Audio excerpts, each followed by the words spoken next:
Have you ever looked at your life and felt a quiet panic because nothing seems to stick? One month you're obsessed with learning guitar, the next you're watching coding tutorials at 2 a.m., then suddenly you're deep into fitness, psychology, business ideas, or some random skill you didn't even know existed last week. And while you're doing all this, you keep hearing the same voice in your head telling you that something must be wrong with you, that you're unfocused, that successful people pick one thing and stay loyal to it. But what if that voice is lying to you? What if the very thing you've been shamed for is the exact reason you're built for the future? Stay with me, because by the end of this video, you might never look at your scattered interests the same way again. Before we go any further, let me ask you something. If this video already feels like it's describing you, take a second to like the video and subscribe to Sense and Thought.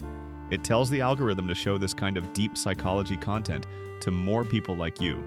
And it helps this channel grow so we can keep making videos that actually make you think. Now let's talk about why having too many interests isn't a flaw but a hidden advantage most people don't understand. Most of us grew up believing a very specific story about success. The story says you're supposed to find your one thing early, stick with it, and grind until you become exceptional. Society celebrates the specialist, the person who chose one path and never looked back. And if you couldn't do that, you probably felt behind, confused, or even ashamed. You might have heard words like dilettante or jack of all trades used as insults. And over time, you may have internalized the idea that your curiosity is a weakness, that your mind is too scattered to succeed in a serious world. But that story was written for a different era, an era where the rules didn't change very often. For most of the last century, success worked like a straight line. Industries were stable, careers were predictable.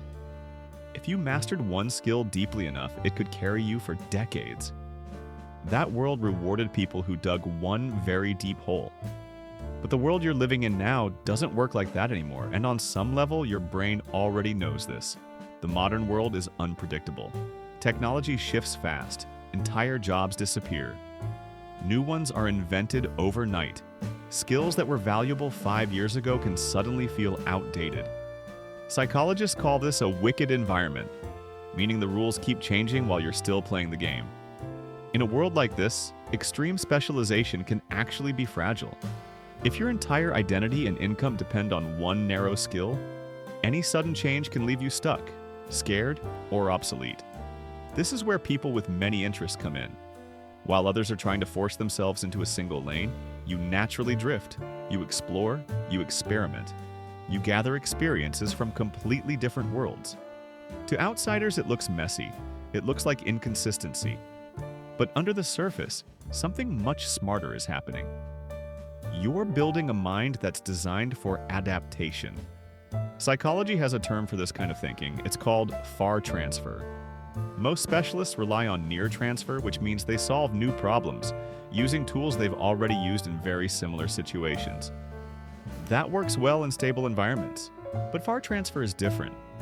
Far transfer is the ability to take ideas, patterns, or lessons from one completely unrelated field and apply them somewhere new. This is where real innovation comes from. Think about someone who has studied music, psychology, and technology.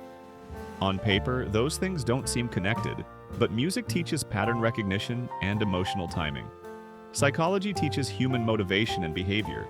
Technology teaches systems and structure. When these things come together in one mind, the result isn't confusion, it's synthesis. That person can see connections others can't. They don't just follow systems, they redesign them.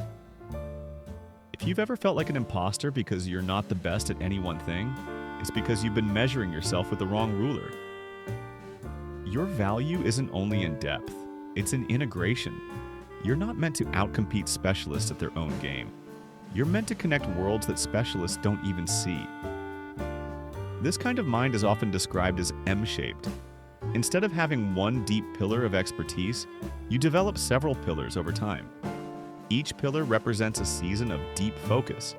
But here's the mistake many people make. They try to build all those pillars at once. They attempt to learn everything simultaneously, and that's when burnout hits.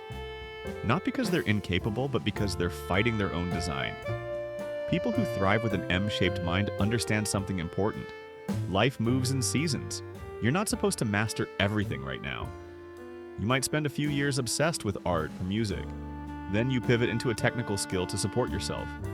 Then later you explore business, teaching, or something completely different. None of that is wasted. Each season builds a pillar. And over time, those pillars begin to connect in ways that feel almost inevitable. I once came across a story of someone in their early 50s who finally made peace with this. For decades, they felt torn between creativity and practicality. They loved music, philosophy, and game design, but they also needed stability. Instead of choosing one and resenting it, they made a different decision. They let programming be the pillar that paid the bills, but they protected their time and energy for the other parts of themselves. They turned down promotions that would drain them. They designed a life with enough space for curiosity. And slowly, all those interests merged into personal projects that felt deeply meaningful. Nothing was wasted. It was all preparation. There's another reason why people with many interests are built for the future, and it comes from biology. In nature, redundancy is a strength. Systems survive because they have backups. If one pathway fails, another takes over. Elephants, for example, have multiple copies of certain cancer-fighting genes, which is one reason they rarely get cancer. What looks inefficient on the surface is actually protection. Your interests work the same way. If your entire identity is built around one role, losing that role can feel devastating. But if you've explored multiple skills, you're more resilient. You have options, you can pivot, you can adapt. You don't panic as easily when the world shifts, because on some level you've been training for change your entire life.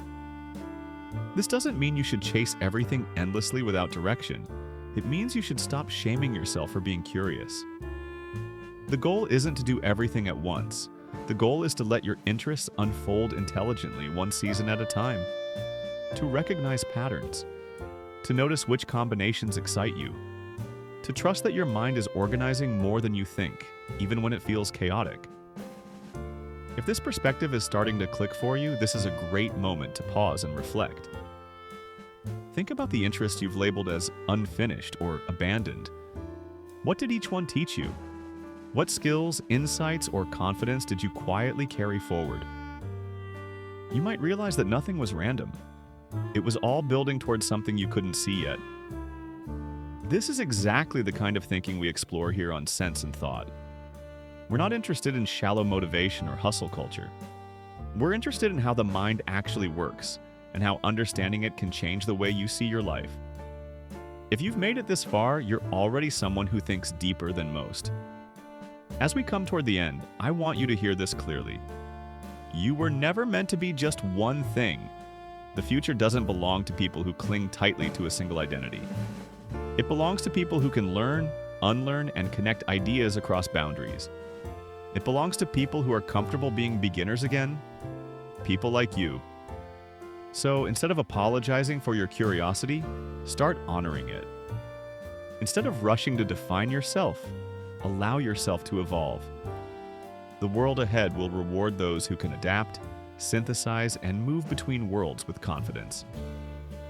If this video resonated with you, let me know in the comments. Tell me which interest you've been afraid to take seriously, or which path you've been torn between. Reading your stories helps this community grow, and it shows others they're not alone. And if you think this video could help someone who feels lost or scattered right now, share it with them. Sometimes one shift in perspective is all it takes to change how someone sees their entire life. You're not behind, you're not broken, you're built for what comes next.